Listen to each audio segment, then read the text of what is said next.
Hello friends, पारस classes में आप सभी का बहुत बहुत स्वागत है। तो आज हम लोग एक और इम्पॉर्टेंट सेशन करने वाले इंग्लिश ग्रामर का, that is most important topic in English grammar, that is called narration, और इसे हम लोग बोलते हैं डायरेक्ट और इनडायरेक्ट स्पीच। तो डेफिनेटली आज का सेशन बहुत ही हेल्पफुल, बहुत ही इंपॉर्टेंट होगा, और अगर आप बिगिनर्स हैं तो डेफिनेटली सेशन बहुत ही हेल्पफुल होने वाला है। तो हम लोग स्टार्ट करने वाले हैं। आज का टॉपिक वो है हमारा नैरेशन। ठीक है, नैरेशन को हम लोग डायरेक्ट नैरेशन, इनडायरेक्ट नैरेशन या फिर डायरेक्ट स्पीच और इनडायरेक्ट स्पीच के नाम से भी इस टॉपिक को हम लोग कॉल कर सकते हैं। तो डेफिनेटली क्लास बहुत ही हेल्पफुल होगी, कोई डाउट नहीं रहने वाला है। जैसे बहुत सा डाउट रहता है कि सब्जेक्ट कैसे चेंज होता है, ऑब्जेक्ट कैसे चेंज होता है, वो कौन कौन से स्पेशल वर्ड्स हैं जो हमने चेंज करने होते हैं, या फिर कैसे टेंस चेंज होगा, बहुत सारे डाउट रहते हैं इस टॉपिक में। तो सारे डाउट यहाँ क्लियर होने वाले हैं आपके इस वीडियो में। और इसके बाद मैं आपके लिए एक सिंगल वीडियो लेके आने वाली हूँ, केवल 10 to 15 मिनट्स का, जिसमें मैं एक चार्ट के, एक टेबल के थ्रू आपको पूरा जो डायरेक्ट इनडायरेक्ट नैरेशन है वो क्लियर करूंगी। लेकिन उससे पहले आपको बहुत बेसिक चीज़ें समझना ज़रूरी है। तो चलिए स्टार्ट करेंगे हम लोग अपनी आज की क्लास जो होने वाली है नैरेशन पे। ठीक है, चलिए सबसे पहले देखिए नैरेशन क्या है या डायरेक्ट इनडायरेक्ट स्पीच, हमें क्या समझना है इसमें। तो सबसे पहले देखिए एक यहाँ पॉइंट लिखा हुआ है डायरेक्ट स्पीच। अब ये पहले डायरेक्ट स्पीच क्या है, फिर कैसे हम इसे इनडायरेक्ट स्पीच में कन्वर्ट करते हैं, तो क्या पॉइंट्स हमने याद रखने हैं वो समझेंगे पहले। ठीक है, तो देखिए यहाँ क्या लिखा हुआ है डायरेक्ट स्पीच।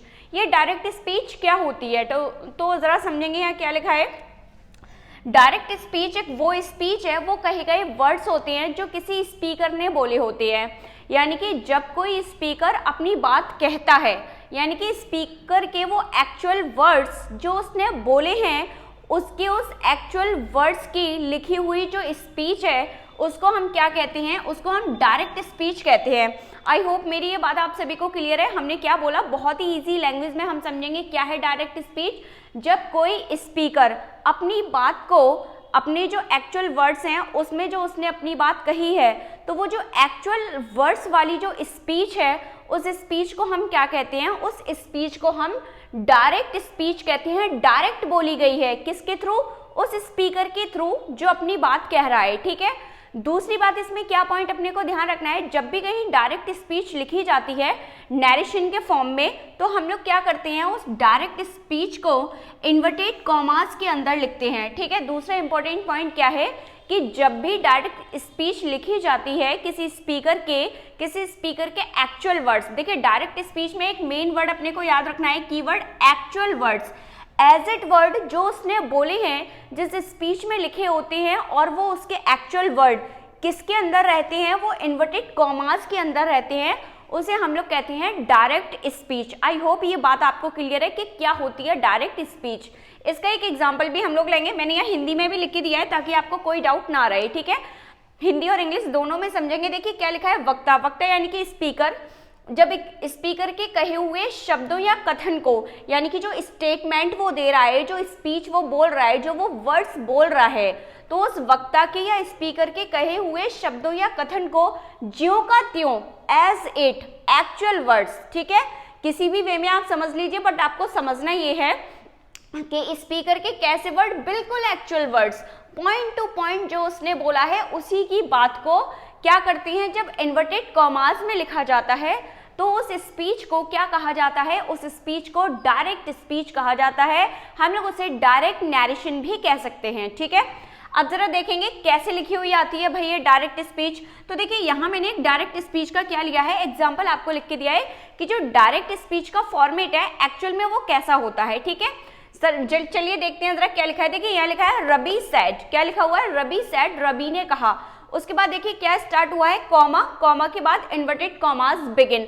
आप लोग यहाँ देख पा रहे होंगे, अच्छे से नोटिस करेंगे, डायरेक्ट स्पीच की यही क्या है, आइडेंटिफिकेशन है। एक तो क्या, जैसे ये रबी सेड, अब रबी ने क्या कहा, तो कॉमा और इन्वर्टेड कॉमास बिगिन करेंगे, और यहाँ से उसके एक्चुअल वर्ड्स हम लोग लिखने स्टार्ट करते हैं। तो क्या लिखा हुआ है, I am going to Delhi, मतलब रबी खुद क्या कह रहा है कि मैं दिल्ली जा रहा हूँ। उसने क्या कहा, मैं दिल्ली जा रहा हूँ, ये उसके एक्चुअल वर्ड्स हैं जो उसने एज इट बोले हैं। ठीक है, तो जब स्पीकर के एक्चुअल वर्ड्स को कहाँ लिखा जाता है, इन्वर्टेड कॉमास के अंदर लिखा जाता है, उस स्पीच को क्या कहा जाता है, उस स्पीच को डायरेक्ट स्पीच कहा जाता है। ठीक है, वो किस में क्लोज होती है, इन्वर्टेड कॉमास में, हम उसको क्लोज रखते हैं, ठीक है, उसमें बंद रखते हैं, और उसके एक्चुअल वर्ड्स के बाद लास्ट में फुल स्टॉप आ गया, ठीक है। तो ये रवि कौन था, स्पीकर, और ये उसके क्या थे, एक्चुअल वर्ड्स थे जो किसमें क्लोज थे, जो इन्वर्टेड कॉमास में क्लोज थे। क्लियर है, इतने इजी वे में डायरेक्ट स्पीच क्लियर हो गया सभी को। तो चलिए अब थोड़ा सा आगे पॉइंट देखेंगे। अभी बहुत सारे पॉइंट है, मैं स्टेप बाय स्टेप सारी चीजें क्लियर करूंगी, ठीक है, बस आपको कंटिन्यूअसली वीडियो को देखना है लास्ट तक। अब अगला पॉइंट देखेंगे। देखिए डायरेक्ट स्पीच इतना पता चला, एक हमें आइडिया हो गया कि डायरेक्ट स्पीच क्या होती है, कि उसमें स्पीकर के एक्चुअल वर्ड्स होते हैं, हम उस एक्चुअल वर्ड्स को क्या करते हैं, इन्वर्टेड कॉमास के अंदर उनको लिखते हैं, उसमें हम कोई भी चेंज नहीं करते, एक्चुअल वर्ड्स होने चाहिए, ज्यों का त्यों रहना चाहिए और इन्वर्टेड कॉमास में लिखे होने चाहिए, वो होती है हमारी डायरेक्ट स्पीच। अब बात करेंगे हम लोग इनडायरेक्ट स्पीच की। आखिर ये इनडायरेक्ट स्पीच क्या होती है, तो जरा यहाँ देखेंगे इनडायरेक्ट स्पीच। इनडायरेक्ट स्पीच भी एक तरीके की क्या है, स्पीच ही है, बट इसमें थोड़ा चेंज है। क्या चेंज है कि जब हम स्पीकर के एक्चुअल वर्ड्स को क्या ना करें, नॉट यूज एक्चुअल वर्ड्स, उसके एज इट वर्ड को यूज ना करें, उसमें थोड़ा सा क्या कर दें, चेंज कर दें। और दूसरी बात, विदाउट इन्वर्टेड कॉमास। अब जब उसके एक्चुअल वर्ड्स ही नहीं है तो फिर हमें क्या करना पड़ेगा, जो इन्वर्टेड कॉमा है उसको भी रिमूव करना पड़ेगा। इसके कुछ क्या है, रूल्स हैं जिनको हमें फॉलो करना होता है इन्वर्टेड स्पीच में। जब हम लोग इनडायरेक्ट स्पीच में कन्वर्ट करते हैं डायरेक्ट स्पीच को, तब वो क्या क्या है, सारी बातें हम लोग करेंगे। पहले इजी वे में ये समझो कि इनडायरेक्ट स्पीच क्या होती है। तो इनडायरेक्ट स्पीच वो स्पीच है जिसमें हम क्या करते हैं, स्पीकर के एक्चुअल वर्ड्स को यूज ना करके उसमें कुछ चेंजेस करते हैं, और वो चेंजेस कई टाइप से होते हैं, वो भी अभी मैं आपको समझाऊंगी। उनमें हम लोग क्या करते हैं, उसके एक्चुअल वर्ड्स को बिल्कुल एक्चुअल वर्ड वे में यूज नहीं करते हैं। तो यहाँ देखो जैसे लिखा हुआ है नॉट यूज एक्चुअल वर्ड्स, एक तो उसके बिल्कुल एक्चुअल वर्ड्स का यूज नहीं होगा, उसे हम क्या करेंगे, उसके एक्चुअल वर्ड्स को हम अपनी लैंग्वेज में चेंज कर देते हैं, अपने तरीके से हम उस बात को क्या है बताते हैं, तब वो जो स्पीच है क्या कहलाती है, इनडायरेक्ट स्पीच हो जाती है। और दूसरी बात, जब एक्चुअल वर्ड्स ही नहीं रहे तो फिर इन्वर्टेड कॉमा में क्यों लिखना, तो इसलिए हमें क्या करना पड़ता है, इन्वर्टेड जो कॉमास है उसको भी रिमूव करना होता है। और जब इन्वर्टेड कॉमा हटता है, जब इन्वर्टेड कॉमास को हम लोग हटाते हैं, तो वहाँ पे एक जॉइंटर या कनेक्टर का यूज या कंजक्शन का यूज करते हैं, ठीक है। तो चलिए वो आगे देखेंगे, वो कौन सा जो कनेक्टर वर्ड है वो यहाँ आएगा, जो इनडायरेक्ट स्पीच में जब हम इन्वर्टेड कॉमा हटाते हैं तब यूज किया जाता है। तो वो डिफरेंट टाइप के कनेक्टर या जॉइंटर्स को हम यूज करते हैं, वो आगे सीखेंगे। इजी वे में अगर बात करूं, बहुत सिंपल वे में इनडायरेक्ट स्पीच क्या है कि जब स्पीकर के वर्ड्स को हम लोग अपनी भाषा में कन्वर्ट करके जब कह देते हैं तो वो स्पीच हमारी क्या कहलाती है, इनडायरेक्ट स्पीच कहलाती है। उसमें स्पीकर के एक्चुअल वर्ड्स नहीं होते, ना ही हम लोग इन्वर्टेड कॉमा का यूज करते हैं। हमें क्या करना होता है, कुछ चेंजेस करने पड़ते हैं उसके एक्चुअल वर्ड्स में, और हमें रिमूव करना होता है इन्वर्टेड कॉमा को, ठीक है। तो आई होप इतनी बात क्लियर है। एक बार इसको हिंदी में भी समझ लेंगे, क्या लिखा हुआ है देखिए। जब वक्ता के शब्दों को ज्यों का त्यों ना कहा जाए, ठीक है, या वक्ता के शब्दों को, स्पीकर के वर्ड्स को बिल्कुल एक्चुअल ना कहना, उसमें थोड़ा सा चेंज कर देना, उसका भाव प्रकट करना, एक्चुअल में वो क्या कहना चाह रहा था उसको अपनी लैंग्वेज में बताना, ठीक है। तो वो स्पीच क्या कहलाती है, वो स्पीच हमारी कहलाती है इनडायरेक्ट स्पीच। जैसे अगर मैं बात करूं, हमने ऊपर एक डायरेक्ट स्पीच लिखी थी, क्या लिखा था, Ravi said I am going to Delhi. तो ये तो उसके एक्चुअल वर्ड्स थे कि रवि ने कहा, क्या कहा, मैं दिल्ली जा रहा हूं। रवि ने कहा था, रवि खुद को ही तो कॉल कर रहा था कि मैं दिल्ली जा रहा हूं। लेकिन जब इसी बात को हम लोग अपने वे में कहेंगे, केवल उसका भाव प्रकट करेंगे उसकी बात को कहने का, तो क्या हो जाएगा जरा समझो। रवि सेड सैड आ गया, क्योंकि अभी कुछ चेंजेस होते हैं कि सैड टू को कब हमें टोल में चेंज करना होता है, कब सैड टू को हम लोग आक्स में चेंज करते हैं। तो बहुत सारे पॉइंट्स हैं, वो आगे डिस्कस करेंगे, बट एक इजी वे समझिए। अब देखिए, जब हम इनडायरेक्ट स्पीच बना रहे थे तो हमने क्या किया, ये जो इन्वर्टेड कॉमाज है उसको रिमूव करने के लिए, इन्वर्टेड कॉमा को रिमूव करने के लिए हमने किस जॉइंटर या कनेक्टर का यूज किया, हमने यूज किया डैट का। क्योंकि हमें क्या करना पड़ेगा, हम यहाँ इन्वर्टेड कॉमा का यूज नहीं कर सकते क्योंकि हम लोग एक्चुअल वर्ड नहीं लिख रहे हैं। तो रवि सेड, रवि ने कहा कि, अब क्या कहा, अब जब इसको हम अपनी लैंग्वेज में बोलेंगे तो हम लोग क्या कहेंगे कि वह दिल्ली जा रहा है, कि रवि ने कहा था कि वह दिल्ली जा रहा है, ठीक है। जब खुद रवि कह रहा है तो रवि क्या कह रहा है कि मैं दिल्ली जा रहा हूं। जब यही बात कोई दूसरा कहेगा उसके वाली बात को, तो क्या कहेगा कि रवि ने कहा कि वह दिल्ली जा रहा है, तो हो गया ना चेंज, मैं की जगह क्या आ गया, वह। तो बस यही सब चेंजेस होते हैं। तो अगर आप लोग देखेंगे तो हम लोगों ने आई की जगह क्या किया, आई की जगह ही का यूज कर दिया। टेंस थोड़ा हमारा चेंज हो गया, यहाँ देखिए एम का यूज था, यहाँ हमने वॉज का यूज किया। एक्चुअल में ये क्या था, ये प्रेजेंट कंटिन्यूअस था और हमने इसको किस में चेंज कर दिया, हमने इसको पास्ट कंटिन्यूअस में चेंज कर दिया, ठीक है, और बाकी सेंटेंस आ गया। तो कैसे कैसे क्या क्या चेंजेस होते हैं वो सारी बातें अभी मैं आपसे करूंगी। अभी केवल जो मेन पॉइंट था वो ये समझना था अपने को कि what is direct speech and what is indirect speech and what is the difference between direct speech और indirect speech. Okay, I hope ये बात आप सभी को क्लियर है कि क्या होती है डायरेक्ट स्पीच और क्या होती है इनडायरेक्ट स्पीच। इतनी बात क्लियर हो गई। अब थोड़ा सा आगे बढ़ेंगे। डायरेक्ट स्पीच के अब क्या है, 2 पार्ट्स किए गए, ठीक है। अगर मान लीजिए हम लोग क्या करें, अब थोड़ा सा आगे का पार्ट समझते हैं। ये आपकी क्या लिखी हुई है, एक डायरेक्ट स्पीच लिखी है। तो दूसरा पॉइंट जो अपने को अब समझना है वो क्या समझना है कि जो डायरेक्ट स्पीच है उसको हम लोग क्या करते हैं, 2 पार्ट्स में डिवाइड करते हैं, ठीक है। वो कौन कौन से 2 पार्ट्स हैं और कैसे उन्हें समझना है या क्या अदर चेंजेस होते हैं वो सारी बातें मैं आपसे करूंगी, ठीक है। तो देखिए, Ravi said I am going to Delhi. मान लीजिए ये आपका क्या था, सेंटेंस लिखा हुआ था, ठीक है। ये आपकी एक डायरेक्ट स्पीच लिखी हुई है। अब इस डायरेक्ट स्पीच को हम लोग क्या करते हैं, ये पूरी स्पीच क्या है, डायरेक्ट स्पीच है, ठीक है। कैसी स्पीच है ये, डायरेक्ट स्पीच। अब इस डायरेक्ट स्पीच को क्या किया, 2 पार्ट्स में डिवाइड किया, ठीक है। अब 2 पार्ट्स कौन कौन से हैं, तो थोड़ा ध्यान रखिएगा, जो इन्वर्टेड कॉमास से पहले का पार्ट है, ठीक है। इन्वर्टेड कॉमास से जो पहले का पार्ट है उसे कहा जाता है रिपोर्टिंग वर्ब। क्या कहा जाता है, रिपोर्टिंग वर्ब। क्या कहा जाता है, रिपोर्टिंग वर्ब। ध्यान रखना आईएनजी लगा हुआ है इसमें, इसको कहते हैं रिपोर्टिंग वर्ब। कौन सा वाला पार्ट, जो इन्वर्टेड कॉमास से बाहर का पार्ट है, पहले का पार्ट है, वो क्या कहलाता है, रिपोर्टिंग वर्ब।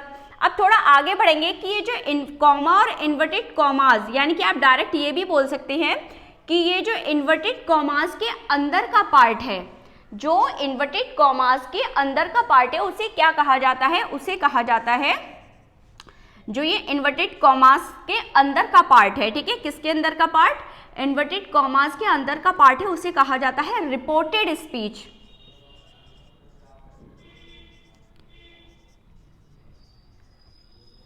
उसे क्या कहा जाता है, रिपोर्टेड स्पीच, ठीक है।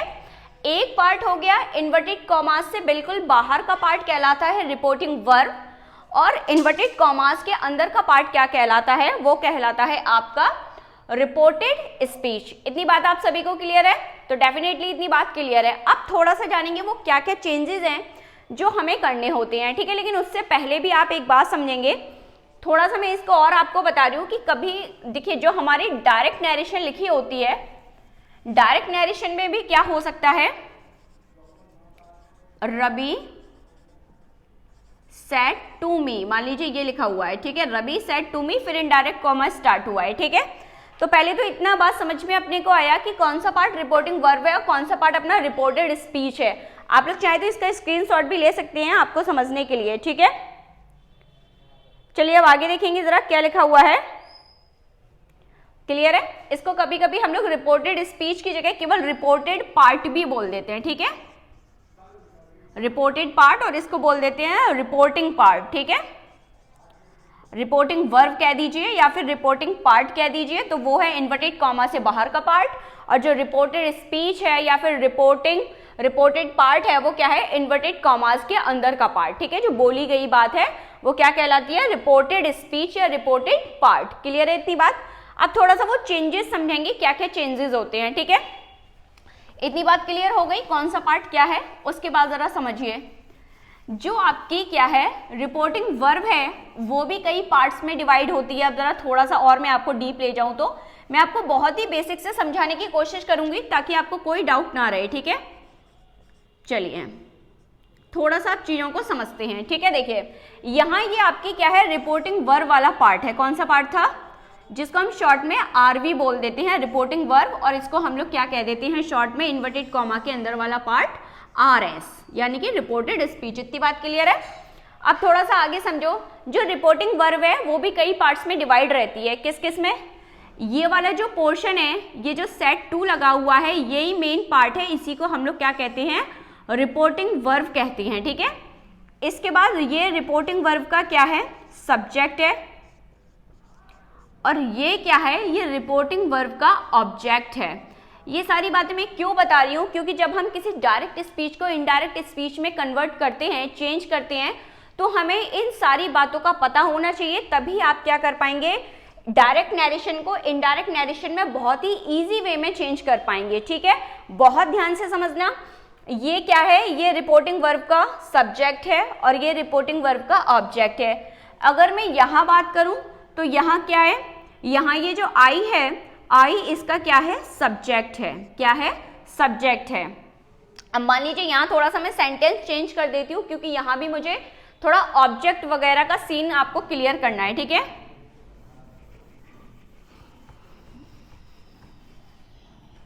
थोड़ा सा ये लिख देते हैं। I said to Ravi said to me, I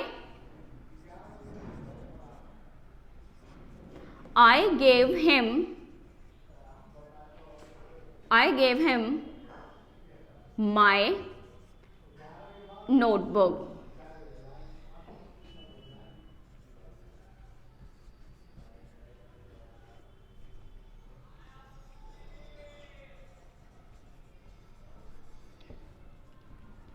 चलिए थोड़ा सा ये सेंटेंस लिखा हुआ I gave him my notebook yesterday. अब थोड़ा सा यहाँ से समझेंगे। ठीक है, तो ये हो गया आपके क्या? ये आपका पूरा RS है, रिपोर्टेड स्पीच है। ये रिपोर्टेड स्पीच का क्या हो गया? सब्जेक्ट हो गया। ये रिपोर्टेड स्पीच का क्या हो गया? ऑब्जेक्ट हो गया। ठीक है, सब्जेक्ट और ऑब्जेक्ट को ही आपको ध्यान रखना है। बाकी एक जो ये येस्टरडे, ये क्या है? ये एक आप समझ लीजिए स्पेशल वर्ड है। ठीक है,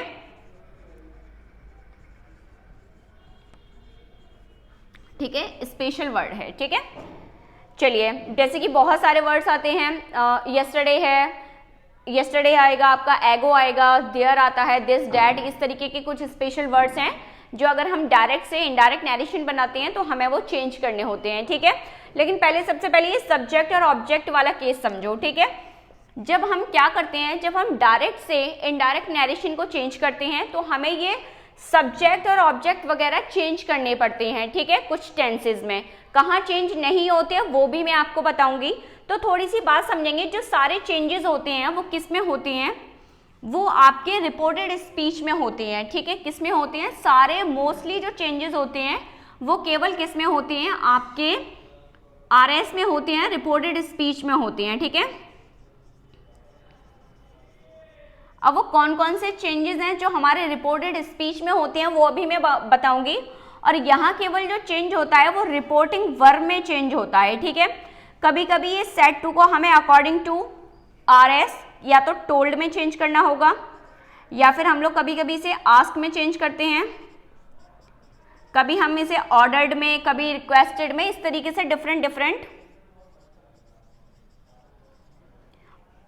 से हम इसे डिफरेंट क्या वर्ब में चेंज करते हैं। ठीक है, तो यहाँ जो रिपोर्टिंग वर्ब वाला पार्ट है वहां समझ लीजिए केवल ये जो सेट 2 वाला पोर्शन है, इसके सब्जेक्ट और ऑब्जेक्ट में कभी कोई चेंज नहीं होता।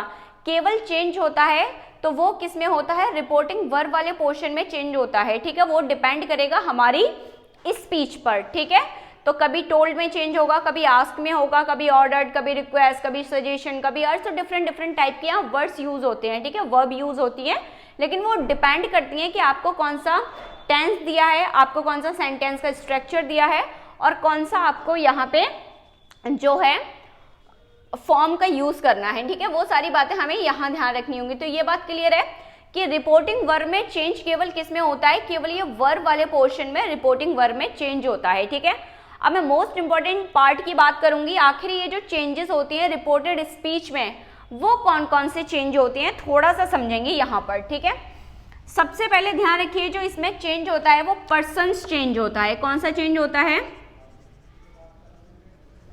Persons change. अब वो भी कहाँ होगा कहाँ नहीं होगा वो सारी जब हम ये डिटेल क्लास करेंगे तो सारी बातें मैं आपको बताती जाऊंगी, बट फिर भी ध्यान रखिए कौन कौन से चेंजेस होते हैं? एक तो पर्सन्स चेंज होता है, पर्सन्स चेंज में वही, अब मान लीजिए जो रिपोर्टेड स्पीच का सब्जेक्ट है वो सब्जेक्ट के अकॉर्डिंग ही चेंज होगा, यानी कि वो आपका जो रिपोर्टिंग वर्ब का सब्जेक्ट है उसी सब्जेक्ट के बेस पर आपकी रिपोर्टेड स्पीच का सब्जेक्ट चेंज होता है, और ऑब्जेक्ट के बेस पर आपका क्या चेंज होगा? ऑब्जेक्ट चेंज होगा। यानी कि सब्जेक्ट के बेस पर चेंज होता है सब्जेक्ट रिपोर्टेड स्पीच का, और इसका जो ऑब्जेक्ट होगा वो भी किसके बेस पर चेंज होगा? वो भी रिपोर्टिंग वर्ब के बेस पर चेंज होगा। ठीक है, ध्यान रखना है चेंज कहाँ पे होगा? रिपोर्टेड स्पीच में, और किसके थ्रू होता है? जो रिपोर्टिंग वर्ब है उसके सब्जेक्ट और उसके ऑब्जेक्ट के थ्रू। ठीक है, इतनी बात क्लियर है? तो पर्सन्स चेंज होते हैं। ठीक है, कौन कौन से पर्सन चेंज होते हैं? फर्स्ट पर्सन और सेकंड पर्सन चेंज होते हैं, थर्ड पर्सन चेंज नहीं होता। ठीक है, जो पर्सन चेंज होंगे उसमें कौन कौन सा पर्सन चेंज होगा? एक तो फर्स्ट पर्सन और सेकंड पर्सन चेंज होता है। ठीक है, थर्ड पर्सन को चेंज नहीं किया जाता। ये सारी बातें आप मेरी ध्यान रखना, मैं आपको बहुत ही डिटेल में समझा रही हूँ। एक तो पर्सन चेंज होता है, दूसरी बात क्या होता है? टेंस चेंज होता है। दूसरी बात क्या होगी? टेंस चेंज होगा। एक तो पर्सन चेंज होगा, दूसरी बात टेंस चेंज होगा, तीसरी बात कुछ स्पेशल वर्ड्स होते हैं। ठीक है, वो स्पेशल वर्ड्स भी हमें चेंज करने होते हैं।